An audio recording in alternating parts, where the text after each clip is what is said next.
श्री रामकृष्ण परमहंसंक श्रीचरणे प्रणाम। माँ शारदा स्वामी विवेकानंद श्रीचरणे प्रणाम। मंचासीन उभय प्रणम्य महाराज चरणार बिंदे प्रणाम। मो सामने बसी ओडिशार कोण अनुकोण आसीथिबा समस्त रामकृष्ण विवेकानंद प्रेमी सुधीजन चरण बिंदे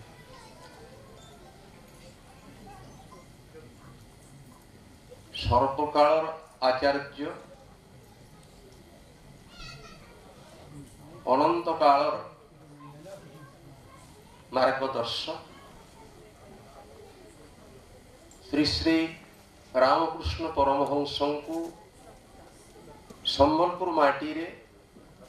छिड़ा होई स्मरण कला बेले स्मरणिका आरंभ हेउ ए माटीर महाकवि गंगाधरंकर बाणी थापी बाकू तुम्भ मूरतिमु क्षुद्र हृदय रे नाही स्थान सर्षप गरभे रहिकी पारई हिमालय सानुमान विश्वजीवन को प्रार्थना कला बेले गंगाधर कहउछंती हिमालय भली विराट सानुमान को सर्षप बोइले सोरिष सोरिष गर्भरे थापिबा जेभली असंभव विश्वव्यापी विश्वरूप को जेभली क्षुद्र हृदय रे स्थापिबा असंभव अनंत काल युगाचार्य रामकृष्ण संपर्क रे आपण मानक कहिबा मो पक्षरे सर्वत असंभव। एइथि पई जे गोपपुरर गोपी गोपाल सामने छिड़ा होई कृष्ण संपर्क रे जेभली किछि कुहा जाई पारे नाही।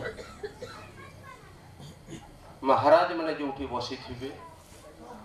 रामकृष्ण विवेकानंद प्रेमी माने जोठी बसी थिबे सेठी साधारण वक्ताटीए रामकृष्ण संपर्क रे किछि ही कहि पारे ना। तथापि किछि कहिबा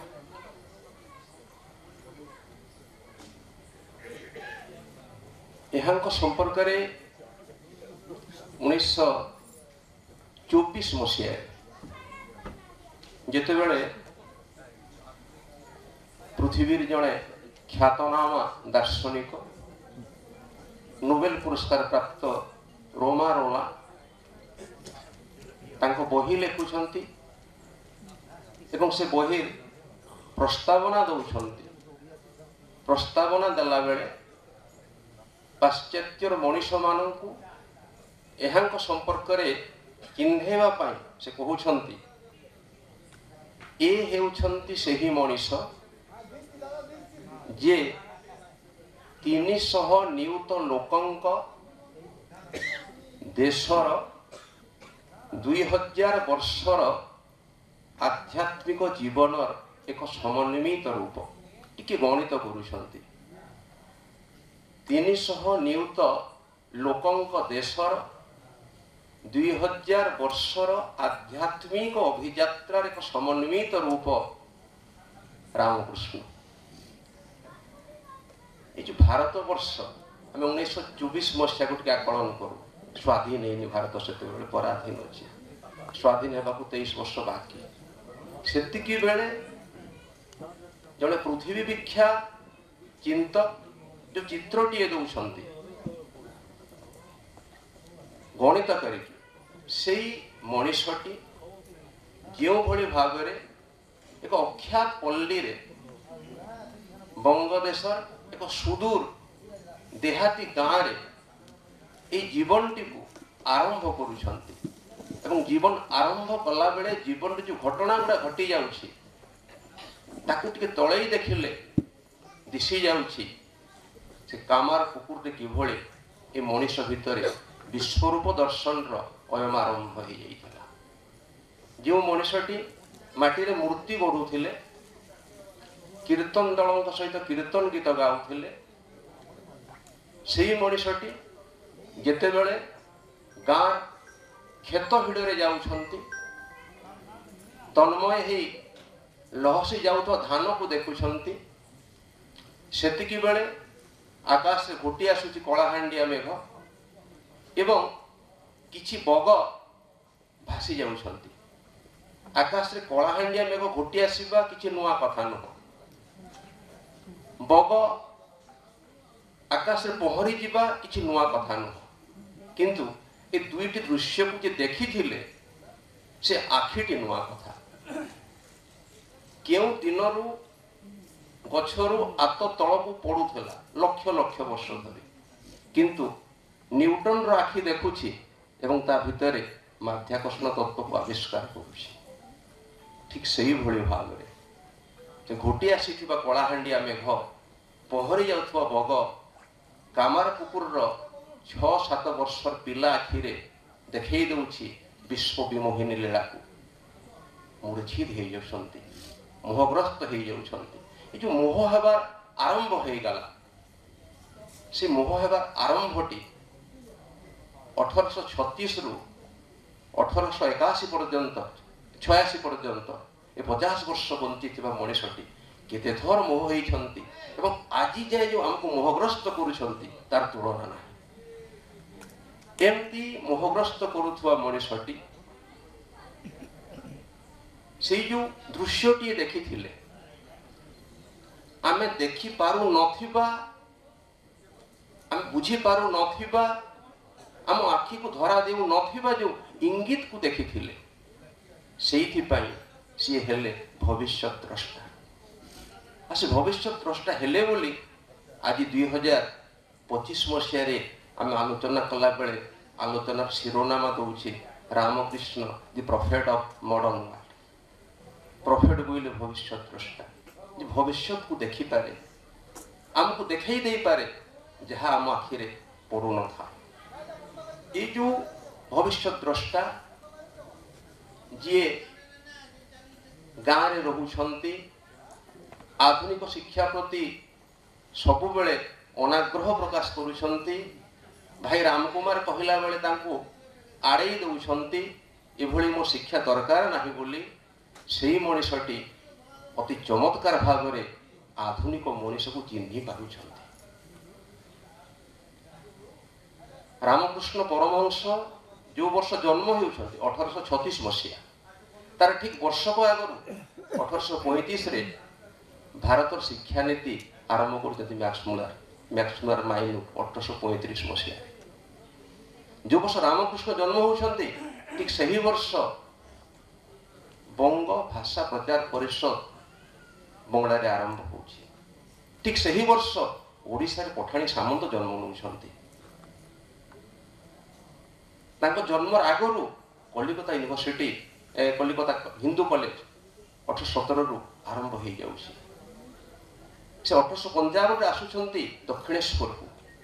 तार 2 वर्ष पर कलिकता यूनिवर्सिटी आरंभ हो जाउछि। ए जो परिवेश भितरे आधुनिक शिक्षा रे आधुनिक भाव बलय रे कलिकता उबुटुबु हेउथबा बेले पाश्चात्य संस्कृति छंडुआसी आक्रमण आम देश को माड़ी आसुथिबा बेले एई मनुष्यटी आधुनिक मानव को तार जीवन जंत्रणा को तार ज्वाला को तार हताशा को तार असंतोष भाव को तार संशय को तार द्वंद्व को एभली भाव रे चिन्हुछंती जहाँ आजिर दिन रे आमे चिन्हि पारुना एवं चिन्हिबा पई जे साधना तक करूछंती जे आकुलता तक अनुभव करूछंती। रामप्रसाद कौदिन लिखिदेले डाक देखी मन डाकार मतन केमन श्यामा थाकते पारे यह आम गीतटी स्वर लगे आम गाई पार तो रामकृष्ण गीत नाला। डाक देखी मन डाकार मतन केमन श्यामा थाकते पारे मुझे ठीक भाव में डाकिबी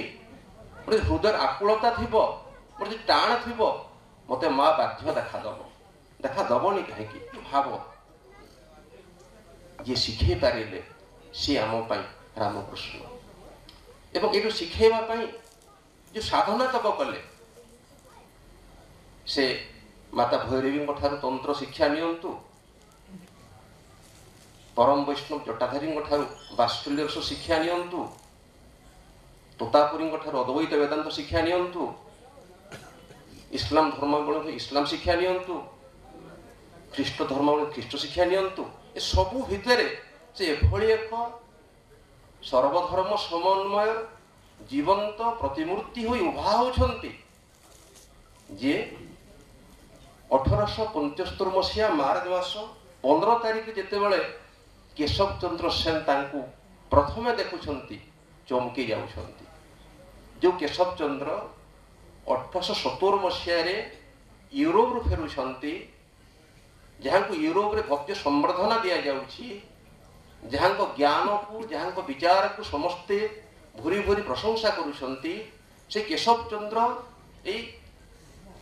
प्राय पाठ पढ़ी नथिबा रामकृष्ण को देखला बेले चमकी जाउछंती एइथि पई चमकी जाउछंती जे जो सर्वधर्म समन्वय कथा केशव चंद्र भावना रे भाबुछंती चिंता करुछंती एमती हेले भल होता बोली कहते सर्वधर्म समन्वय को निजे रामकृष्ण निज जीवन रे शरीर रे आचरण रे कार्य रे जीवन चर्या रे उतारी दौरान ये जो सर्वधर्म समन्वय साधना जत मत तत पथ को निज जीवन रे प्रतिपादित करिवार साधना से काल केशव चंद्र को जेभली चमत्कृत करिथिला तांको परे परे कलिकता विश्वविद्यालय रे पढ़ुथिबा आधुनिक बुद्धि संपन्न मनीष माननकु भी चमत्कृत करिथिला हमें आश्चर्य हवा मु बोधे यदि ठीक कहूछि रामकृष्ण बोधे भारतीय गुरु परंपरार प्रथम गुरु हेबे जे कि आधुनिक शिक्षित शिष्य मान ग्रहण कले मुझे ठीक कहूँ कारण रामकृष्ण को आगु एभली कौन बोधे गुरु भारत में नथिले जो माने विश्वविद्यालय पढ़ी छात्र मान शिष्य भाव में ग्रहण कर जो प्रथम शिष्य डॉक्टर रामचंद्र दत्त मुझे ठीक कहूँ से जड़े डाक्तर बोधे संपर्क में लिखा जाऊँगी से प्रचंड बुद्धिवादी और नास्तिक थे अथ रामकृष्ण तांको गोटे अद्भुत परिवर्तन कर दौरान ये जो बुद्धि विवेक संपन्न विद्या संपन्न ज्ञान संपन्न आधुनिक मनीष मानू से 1879 मसीह जो बदलैबार आरंभ कले प्रथम शिष्य ग्रहण कहुच्छे 1879 मसीह आरंभ कले से भाव ये 2025 मसीह आज भी आमको आवरी बसुची एवं ये भाव जे आज नुहे केते दिन जाए आवरी तार उत्तर दौरान स्वामी विवेकानंद जिते कहते भारतीय महापुरुष मान संपर्क में विचार से कहते आम गोटे गणित शुणी 300 नियुक्त लोकों देशर 2000 वर्षर आध्यात्मिकतार रूप गोटे गणित शुणी एबे विवेकानंद को शुणा विवेकानंद कहते भारतीय समस्त महापुरुषों से गणित करूना भारतीय समस्त महापुरुषों पूर्ण प्रकाश स्वरूप जुगाचार्य महात्मा श्री रामकृष्ण व्यासों ठारू आरंभ करी रामकृष्ण पर्यंत जेते जुगाचार्य भारत वर्ष जन्मग्रहण करिसेंती समस्ते समाहित हो जाइछंती एकत्रित हो जाइछंती सम्मिलित हो जाइछंती गोटे बिंदु रे बिंदुस्थ हो जाउछंती रामकृष्ण ठारे एटा आमे कहूना कहउछंती तांकर प्रिय शिष्य विवेकानंद एवं ए जो वक्तव्य टिके आगो को पढ़िबा विवेकानंद आउ किछि कथा कहउछंती सेठी से कहउछंती दरिद्र ब्राह्मण संतान बंगदेशर सुदूर अज्ञात अपरिचित केउ एक पल्ली रे तांकर जन्म एटा रामकृष्ण परिचय देदेले दरिद्र ब्राह्मण संतान बंगदेशर सुदूर अज्ञात अपरिचित केउ एक पल्ली रे तांकर जन्म आर वाक्य शुणु आज यूरोप अमेरिका रे सहस्र सहस्र व्यक्ति प्रकृत रे फूल चंदन दे तांकर पूजा करुछंती एटा रामकृष्ण संपर्क रे विवेकानंद कहते तांको समकाल रे आज यूरोप अमेरिका रे सहस्र सहस्र व्यक्ति प्रकृत रे फूल चंदन दे तांकर पूजा करुछंती परे किंतु जहा कहउछंती विराट कथा के कहउछंती आज बोली कहिदेले तांको समकाल कथा कहिदेले सेकेंड रे कहउछंती एवं परे आहुरी सहस्र सहस्र व्यक्ति फूल चंदन दे रामकृष्ण पूजा करेंगे ये जो निज गुरु को आकलन करवा विवेकानंद रामकृष्ण को केते परीक्षा करि नहांती शेष सज्जार थिला बेले भी मन मन द्वंद आसुची तो थरे कहि दियंत मु से बोलिकी से रामकृष्ण संपर्क रे जेते बेले बाहर कथा पचरा जाउछि से जागरूक हो जाती कही पारती निज गुरु संपर्क में कहते तांको कथा पचारनी जमती राधा को पचारे कृष्ण कथा से कहते तांको कथा मत कहनी जदि तांको कथा मु कहिबी फाटी पड़ी ठीक सेमती विवेकानंद कहते मत रामकृष्ण कथा पचारनी तांको कथा कहले मु फाटी पड़ी से कहते केवल आज नुहे अनंत काल पर्यंत जेते दिन पर्यंत सूर्य थिबो चंद्र थिबो पृथ्वी थिबो पवन बहुथिबो नदी बहुथिबो सेते दिन पर्यंत रामकृष्ण सहस्र सहस्र मनीष पूजनीय हेउथिबे जुगाचार्य हेउथिबे वंदित हेउथिबे स्मरणीय हेउथिबे पूजनीय हेउथिबे ग्रहणीय हेउथिबे मु काहे की ग्रहणीय हेउथिबे यार उत्तर दउछंती 12/12/1924 रे महात्मा गांधी जेते बेले रोमारोलांको रामकृष्ण परमहंस बही मुखबंध लिखुंट से ये अनुवाद करुशार प्रथम महिला मुख्यमंत्री नंदिनी शतपथी अनुवाद में पढ़ुची रामकृष्ण जीवन एक धर्म अभ्यासर कहानी रामकृष्ण जीवन एक धर्म अभ्यासर कहानी तांकर जीवन आमको भगवान सहित मुहांमुही हेबारे साहाय्य करे वाक्यटी देखंतु तांको जीवन आमको भगवान सहित मुहांमुही हेबारे साहाय्य करे तांको जीवन कहानी को जी पढ़िबे से भगवान अस्तित्व को उपलब्धि न करी पढ़ी पारिबे ना जदि आपण रामकृष्ण जीवन को पढ़िबार अछि तो प्रथम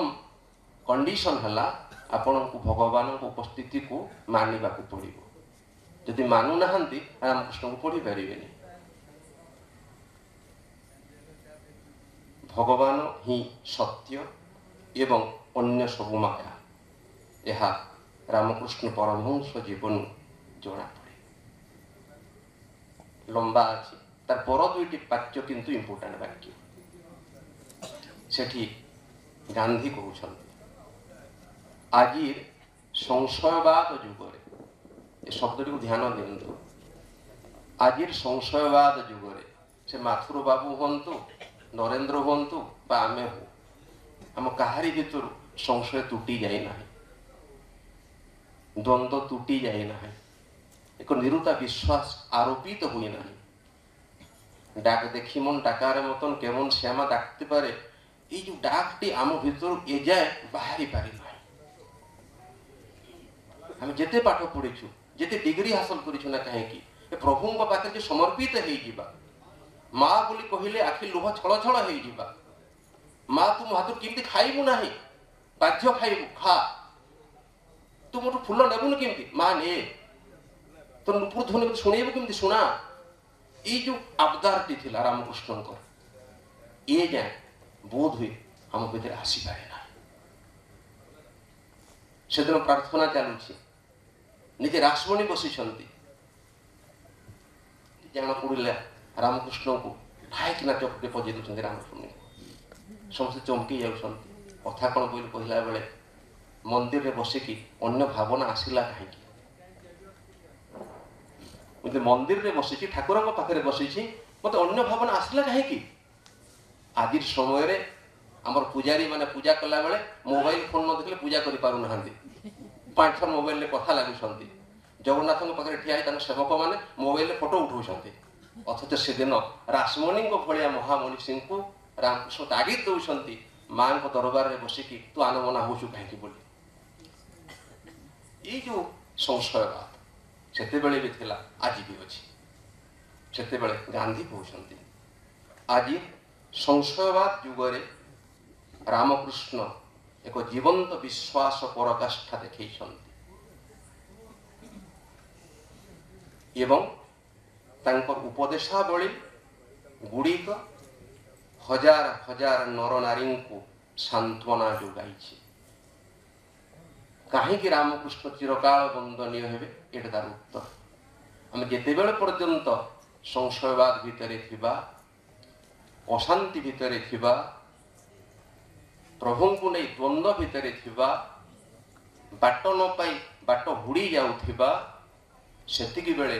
रामकृष्ण ही एक पति देखई सदमार्ग को आमको देखौथिबे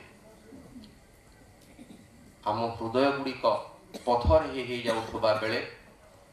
आखिर लुह सुखी सुखी जाउथबा बेले मनीष मनीष भितर पातिर गुड़िक बढ़ी बढ़ी जाउथबा बेले अशांति असंतोष एक आक्रमण आज मनीष को बार बार आक्रमण करुवा बेले रामकृष्ण ही आम पाई एकमात्र आश्रय तांको भाव तांको बाणी तांको बीजा आमको बार बार प्रबोधित करू से आम हृदय रे बार बार आघात दियंतु जेपरी रासमणि को से दिन देइथिले बार बार हमको चेतई दियंतु मार दरबार रे बसिकी तू अन्य कथा कहीं भावुछु बोली मोर परम सौभाग्य आपण मानक सामने छिड़ा से युग वंदनीय युगाचार्यों को स्मरण करि पारिली सत्संग लाभ करि पारिली मत ये सुजोग देइथिबारु आयोजक मानक कर्मकर्ता मानक महाराज मानक विनम्र प्रणाम जणाई रहुछि। नमस्कार।